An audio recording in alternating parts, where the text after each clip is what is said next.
This is lecture number 4, Work, Energy and Power. Hello, welcome back to my channel, Symmetrical World of Physics. I am Jyoti Chhokkar, creator of this channel and also a nuclear physicist. So today, we will do, this is the continuous lecture for Work, Energy and Power, and in this lecture we are going to solve some numericals.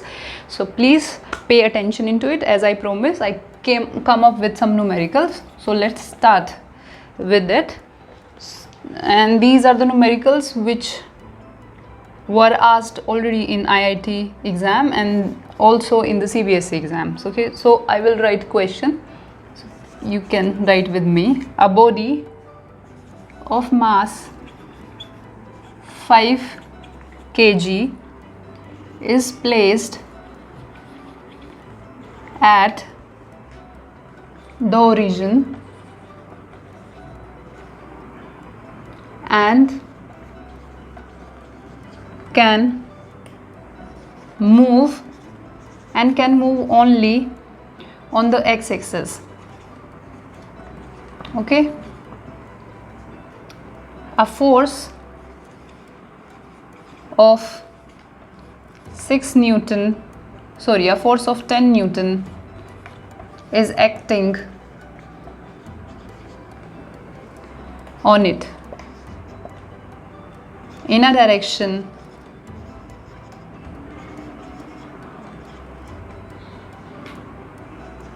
making an angle of 60 degree with the x-axis.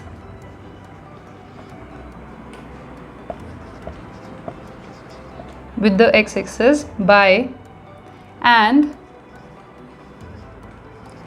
displace it along x-axis by 4 meters. The work done by force is, so you have option 205 joule, B 7.25 joule, 50 joule, 20 joule. Let's, चलो इसे पहले question को समझेंगे कि क्या है और फिर इसे कोशिश करेंगे निकालने की. ठीक है, कोई लोड नहीं लेना, बहुत सिंपल से एक एक पॉइंट को समझ के फिर निकालेंगे. A body of mass 5 kg, एक बॉडी है, मास है 5 kg, is placed at the origin and can move only on the x axis. Let's, हम अपना ये ले लेते हैं कि हमारा एक्स एक्सिस है और वाई एक्सिस है. ठीक है, तो वो डिस्प्लेस हो सकती है सिर्फ एक्स एक्सिस में. अ force of 10 Newton is acting on it in a direction making an angle of 60 degree with the x axis and. ठीक है, अब ये देखो, उन्होंने बोला कि एक फोर्स है, 10 न्यूटन का फोर्स लग रहा है और वो इस तरह से इस डायरेक्शन में लग रहा है कि वो जो एक्स एक्सिस है ना, मान लो इधर है, इसके साथ 60 डिग्री का एंगल बना रहा है. तो ये 90 इधर हो गया, सॉरी, अगर if it is this is 90 degree then 60 degree will be like this. Yes, ये 90 डिग्री हो गया, तो ये मान लो ये 60 डिग्री का एंगल बन रहा है. ये हमारा फोर्स है. ठीक है, with x axis and displace it along x axis by 4 metre. और इसको एक्स एक्सिस के अलोंग कितना डिस्प्लेस कर रहा है? 4 मीटर डिस्प्लेस कर रहा है ये force. The work done bye a forces, हमें क्या निकालना है? सिर्फ वर्क डन निकालना है सिंपली. ठीक है, वर्क डन का हमने प्रीवियस लेक्चर में सीखा था. क्या होता है वर्क डन? होता है force dot product of displacement F dot S. तो अब इसको क्या लिखेंगे? F S cos theta. ये भी हम सीख चुके हैं. थीटा क्या हो गया यहाँ पे? Angle between force and the displacement. ठीक है, और ये क्या होता है? Magnitude of force, magnitude of displacement, cos theta. तो मैग्नीट्यूड ऑफ फोर्स कितना गिवन हमें? 10 न्यूटन का फोर्स लग रहा है उसके ऊपर, तो 10. ठीक है, मल्टीप्लाई डिस्प्लेसमेंट कितना है? 4 मीटर का, 4, और कोस एंगल कितना दे रहेगा? 60, कोस 60. तो ये हो गया 40. कोस 60 की वैल्यू आई थिंक हाफ होती है. यस, तो ये हो जाएगा यहाँ पर 20. तो आंसर कितना आ गया? 20 जूल. अब आप मुझे बताओ क्या था इस क्वेश्चन में? कुछ भी नहीं ना. तो इसका आंसर हो गया 20 जूल. तो ये हो गया हमारा पहला क्वेश्चन. इजी है ना? ठीक है. ओह सॉरी, मैं ऊपर से रब कर देती हूँ. कोस थीटा, दिस इज कोस 60, ठीक है, 14.5। मैं यहाँ से रफ करती हूँ, उसे इतने लिख लिया होगा आप लोगों ने। दूसरे क्वेश्चन पे चलते हैं। देखो, फिजिक्स में किसी भी कंसेप्ट को समझने के लिए उसके न्यूमेरिकल निकालना बहुत ज़रूरी है, तभी आपको उसकी एप्लीकेशन समझ में आएगी, वरना एप्लीकेशन समझ नहीं आएगी बिल्कुल भी। ठीक है, दूसरा क्वेश्चन निकालते हैं, इसीलिए मैं करवा भी रही हूँ न्यूमेरिकल, वरना मैं ऐसे ही चली जाती आगे। तो मैं चाहती हूँ कि तुम्हारा कंसेप्ट बिल्कुल अच्छे से क्लियर हो। अब फोर्स, ये फोर्स है, F दे रखा है हमें 5I कैप। देखो, जिसने मेरे पिछले पुराने लेक्चर देखे होंगे वो इस चीज़ के साथ फेमिलियर है, वो बिल्कुल भी नहीं डर रहा होगा, आई गारंटी यू। लेकिन जो अभी डायरेक्ट इस लेक्चर को देख रहे हैं, तो शायद उनको ये लगे कि ये क्या लिख दिया, तो आप पीछे वाले लेक्चर जाके देख सकते हो। Is applied over a particle which displays, और sorry for my hand writing, कभी कभी ये हो जाती, कभी कभी नहीं, ऐसी ही है, from its origin.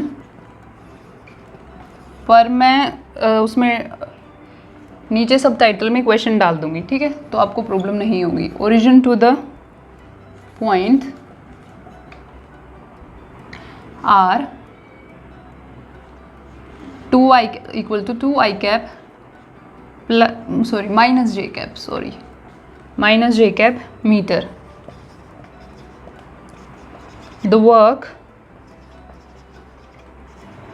done on the particle, बहुत इजी क्वेश्चन है, सब कर लेंगे इसे। On the particle is, so first option है, मैं 1 मिनट दूंगी भी आप लोगों को निकालने के लिए। -7 जूल हमें ऑलरेडी कर चुके हैं कि वर्क डन जो है वो नेगेटिव, पॉजिटिव और 0 हो सकता है।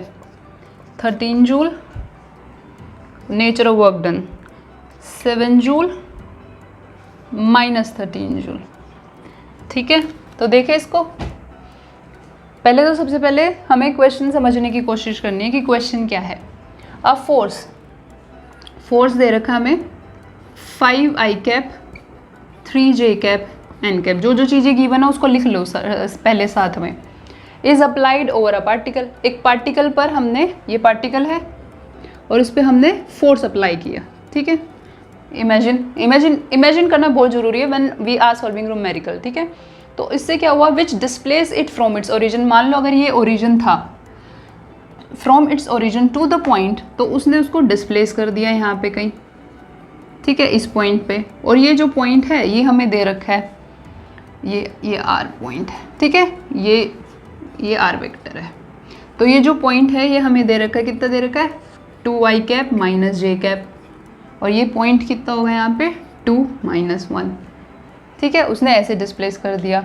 The work done on the particle is, अब हमें वर्क डन बताना है। सॉरी, ये अगर सही से पॉइंट लगाऊँ ना, तो अगर ये ओरिजिन है और उसने डिस्प्लेस किया है 2, मतलब x एक्सिस का 2 और इसका -1 यहाँ पर, तो ये डिस्प्लेस होके पार्टिकल आया है यहाँ पर। तो ये पॉइंट है 2 और -1, और ये हो गया वेक्टर r। अब आया समझ में? ठीक है, अब हमें क्या बताना है, तो हमें बताना है work done on the particle is, तो पार्टिकल पर कितना वर्क डन हुआ। तो उसके लिए अब हमारे पास क्या क्या गिवन है। सबसे पहले हम अपना फॉर्मूला लिख दे भाई। वर्क डन क्या होता है, F डॉट डिस्प्लेसमेंट को ही हम S R वेक्टर ऐसे लिख सकते हैं। अब हमारे पास वर्क डन निकालने के लिए हमें फोर्स चाहिए, डिस्प्लेसमेंट चाहिए, हमारे पास दोनों है, लिखते हैं। तो हमारे पास है F कितना है, लिख देते हैं, चलो यहाँ पे F डॉट R। तो F कितना है, 5I cap 3J cap dot 2I cap minus J cap. तो ये हो जाएगा 5 और 2 10 I कैप। सिखाया था स्केलर प्रोडक्ट पिछले लेक्चर में कैसे निकालते हैं।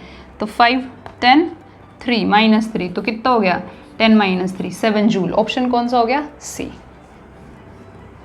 डन है ना, इजी एंड ऐसे ही सोल्व हो जाएंगे सारे, और तुम्हारी बिल्कुल फिंगर्स पर होगा फिर वर्क।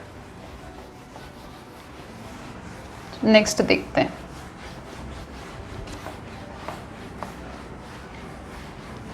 आई होप आपने लिख लिया होगा पर बाद में रब करती हूँ। नेक्स्ट क्वेश्चन देखते हैं। Question number 3, a box of mass 1 kg is pulled on horizontal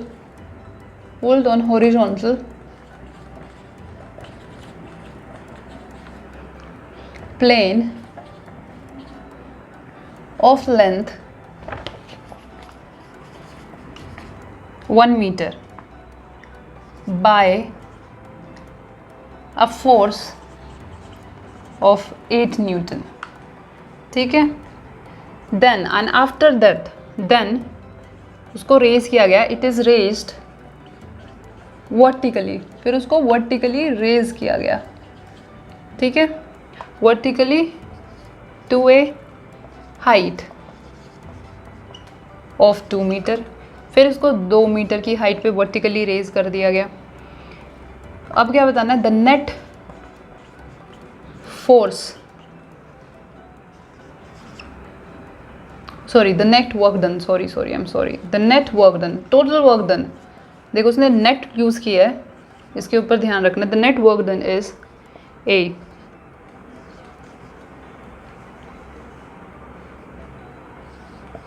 28 joule plus b 8 joule, c 18 joule, d none of the above, ठीक है। अब देखो क्वेश्चन को पढ़ते हैं अच्छे से और समझने की कोशिश करते हैं।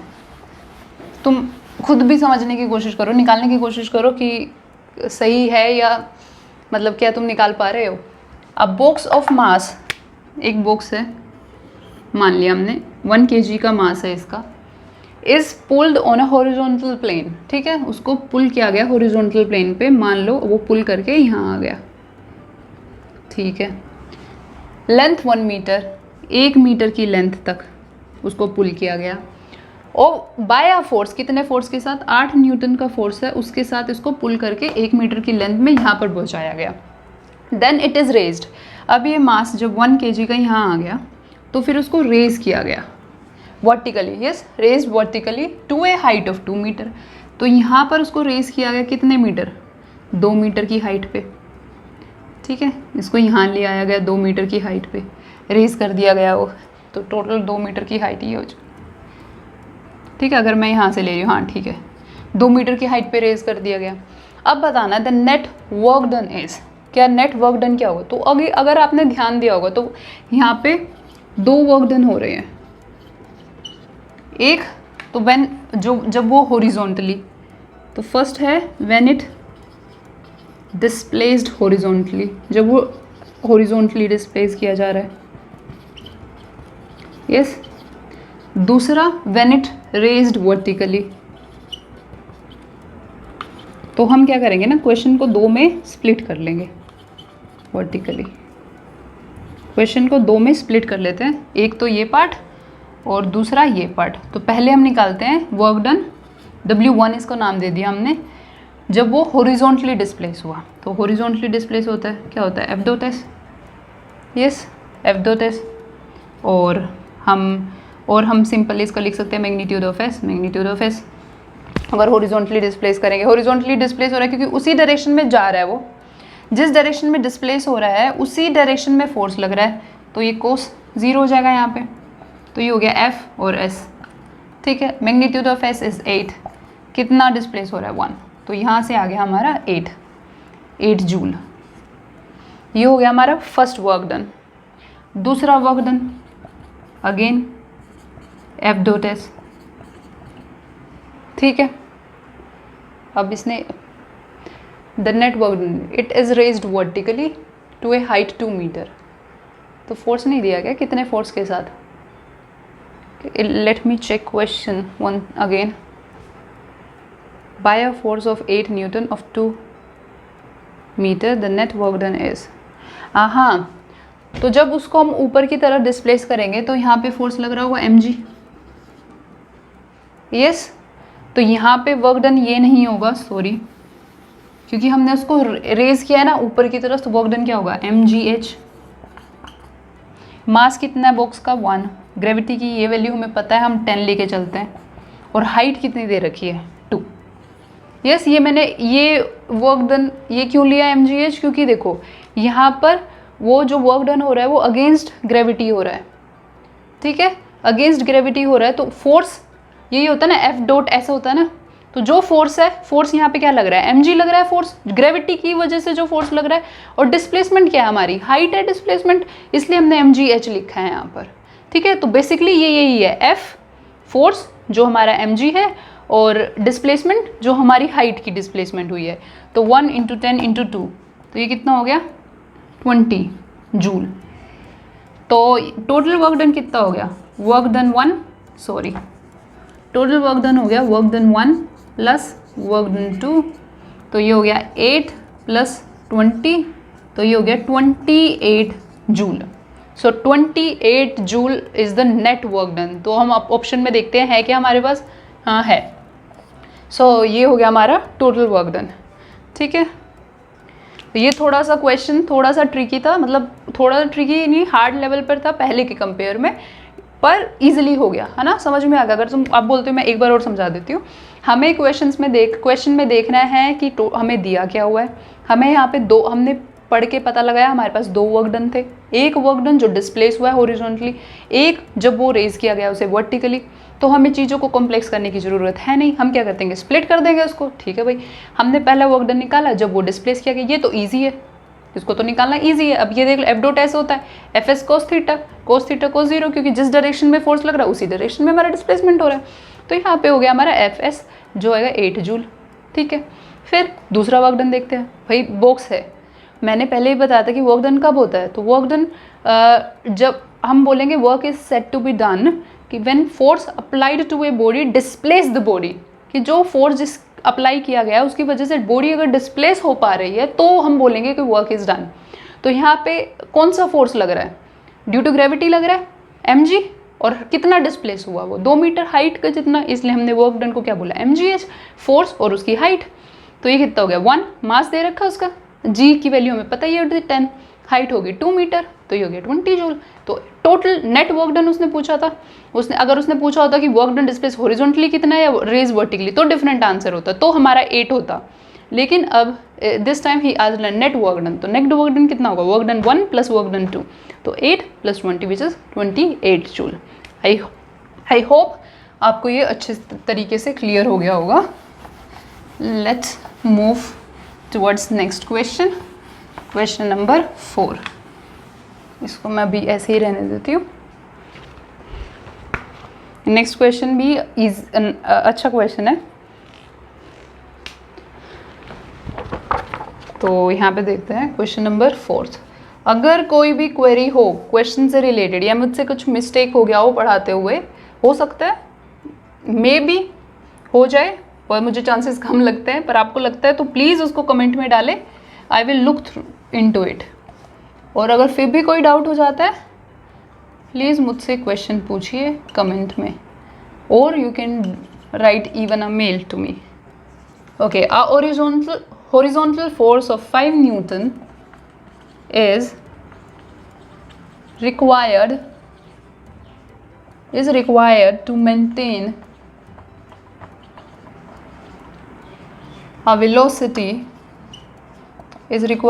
maintain a velocity of 2 meter per second for a block of 10 kg mass sliding over a rough surface, ठीक है। The work done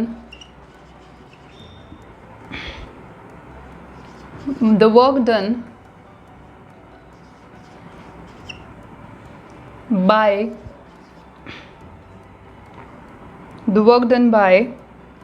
this force, अब ये देखो, in 1 minute is, ठीक है, हमें ये सारी चीज़ें पता लगानी है कि वर्क डन जो होगा वो कितना होगा 1 मिनट के अंदर अंदर। ठीक है, देखो क्या क्या दे रखा है, पहले क्वेश्चन में पढ़ो और समझने की कोशिश करो कि what they have given to us, उन्हें हमें क्या क्या प्रोवाइड कर रखा है क्वेश्चन में। और फिर हम अप्रोच की तरफ चलेंगे कि क्या हमारी अप्रोच लगेगी। हॉरिजॉन्टल फोर्स, एक हॉरिजॉन्टल फोर्स लग रहा है, ठीक है, कितना 5 newton is required to maintain a velocity दे दी। ठीक है, ऐसे लगा देते हैं, ये है बॉक्स है, एक हॉरिजॉन्टल फोर्स इस पे लग रहा है और वेलोसिटी भी हमें गिवन है कितनी 2 मीटर पर सेकेंड, मतलब 2 मीटर पर सेकेंड की वेलोसिटी को रिक्वायर करने के लिए मेंटेन करने के लिए we require 5 newton force, horizontal force. किसके लिए? For a block of 10 kg, 10 kg का ब्लॉक है, मास भी दे दिया हमें 10 kg। ठीक है, sliding over a rough surface है। The work done by this force in 1 minute is, time दे दिया 1 मिनट और निकालना क्या है? Work done. ठीक है, तो सबसे पहले हम जो हमें निकालना है ना वो लिखो। वर्क डन क्या होता है? फोर्स इनटू डिस्प्लेसमेंट, हम पढ़ चुके हैं। ठीक है, अब हमें डिस्प्लेसमेंट तो भाई गिवन नहीं है, हाँ डिस्प्लेसमेंट हमें गिवन नहीं है, तो हमें ये निकालना पड़ेगा। फोर्स है हमारे पास, वर्क निकालने के लिए ये है, ये नहीं है हमारे पास अभी, तो हम निकालते हैं इसको। डिस्प्लेसमेंट वो कैसे करते हैं? डिस्प्लेसमेंट क्या होता है? दूरी होता है, समय बराबर होता है दूरी बटा चाल। यस, वेलोसिटी होती है डिस्प्लेसमेंट ओवर टाइम। यस, तो अगर हम इसको निकालें तो डिस्प्लेसमेंट ओवर टाइम हमारा होता है वेलोसिटी, ये हमें पता है। तो डिस्प्लेसमेंट, मैं इसको डिस्प्लेसमेंट को भी एस से लिख रही हूँ, प्लीज़ अंडरस्टैंड इट, और वेलोसिटी को वी से एंड टाइम वी और टी। अब डिस्प्लेसमेंट वेलोसिटी कितना है हमारे पास? 2 मीटर पर सेकेंड, और ये टाइम कितना है? 1 मिनट। मिनट को सेकेंड में कन्वर्ट करें तो 2 मीटर पर सेकेंड, 1 मिनट में होते हैं 60 सेकेंड, सेकेंड से सेकेंड, तो ये हो गया हमारे पास 2 2 6 12 120 मीटर। तो हमारे पास डिस्प्लेसमेंट कितनी आ गई? 120 मीटर की। बस अब क्या है क्वेश्चन में? अब तो कुछ भी नहीं रहा, क्वेश्चन रब कर दूँ? अब तो कुछ भी नहीं रहा क्वेश्चन में, वर्क डन बताना था। तो work done force into displacement, force है हमारा 5, डिस्प्लेसमेंट हमने निकाल ले लिया 120 मीटर का, ये न्यूटन का। 5 0 10 600 जूल, वर्क डन आ गया हमारा 600 जूल। मेरे को आंसर देखने दो सही निकाला या नहीं। न्यूटन मीटर को ही हम जूल लिखते हैं ना, हाँ तो आंसर ठीक है भाई हमारा 600 जूल। ठीक है, चलो ये एक क्वेश्चन और करवाती हूँ इस लेक्चर में, उसके बाद फिर इसके बाद एक होमवर्क दूंगी and right me answer in comment, और मैं उसको नेक्स्ट लेक्चर में एक्सप्लेन करूँगी कि क्या है वो। ठीक है, और सॉरी आप लिखो क्वेश्चन नंबर 5, बोल दूँ क्या? चलो ठीक है, लिख ही देती हूँ। क्वेश्चन नंबर 5, 10 kg, देखो ध्यान दिया करो कि हमें क्वेश्चन में क्या गिवन है एंड फिर कंसंट्रेट करो कि अप्रोच क्या होगी। मतलब मैं ऐसे ही समझा देती हूँ, जैसे अगर आपको यहाँ ये अगर घर है और आपको यहाँ जाना है और आप यहाँ खड़े हो, तो आप सबसे पहले क्या ध्यान दोगे? ये वेज के ऊपर ही तो ध्यान दोगे, अप्रोच ही तो देखोगे कि इस रास्ते से जाए या इस रास्ते से जाए। मान लो ये वाला रास्ता बहुत बड़ा है ऐसे, या इस रास्ते से जाए या इस रास्ते से, सबसे पहले अप्रोच देखोगे ना अपनी। ऐसे ही क्वेश्चन में होता है, सबसे पहले देखो कि क्या चीज़ गिवन है, क्या निकालना है, and then concentrate on the approach, फिर वो अपने आप सोल्व हो जाएगा, डरने की बिल्कुल भी बात नहीं है। 10 kg सैटेलाइट कंप्लीट, ठीक है, एक 10 kg सैटेलाइट है, वो कंप्लीट करती है 1 रिवोल्यूशन। देखो ये क्वेश्चन बहुत इंटरेस्टिंग है। 1 रिवोल्यूशन मैं चाहती थी इसे होमवर्क में देना, बट कोई नहीं, मैं इसको अच्छे से समझाती हूँ आप लोगों को। 1 revolution around the earth at 100 kilometre in 108 minutes, ठीक है, मिनट्स। द वर्क डन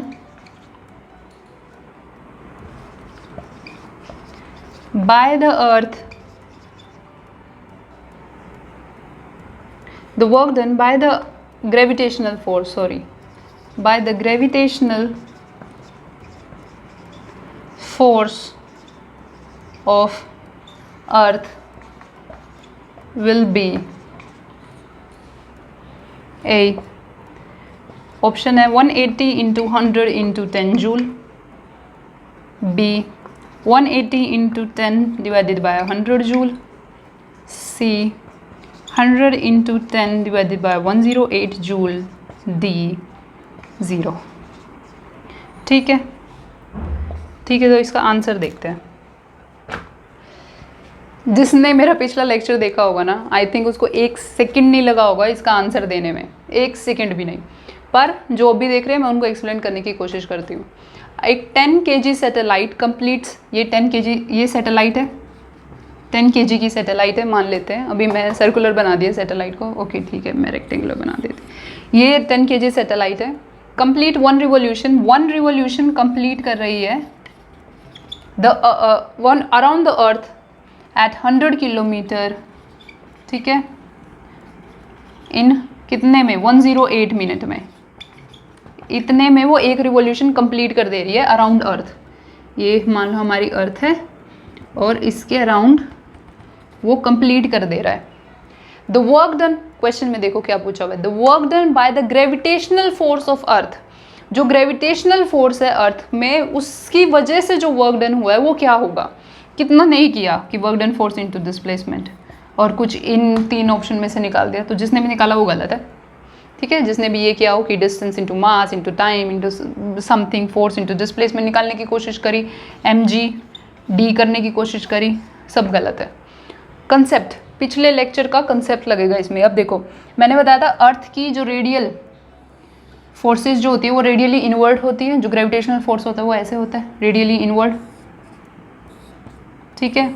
अब अगर ये जो है सैटेलाइट है वो अगर अराउंड मूव कर रही है अर्थ के, तो वो सर्कुलर मोशन में मूव कर रही है, तो there is a centripetal force, और जब वो मूव करेगी तो हमेशा टेंजेंशियली मूव करेगी, और जैसे ही वो टेंजेंशियली मूव करेगी तो एंगल कितना हो गया, 90 डिग्री होगा दोनों में। मैंने ये बताया था आप लोगों को कि फोर्स होता है Fs cos थीटा। अब टेंजेंशियली है, 90 डिग्री एंगल है, ये ऑफकोर्स ये cos 90 हो गया, ये कितना हो गया 0। तो कितना वर्क डन हुआ है 0, ये मैंने पिछले लेक्चर में बताया है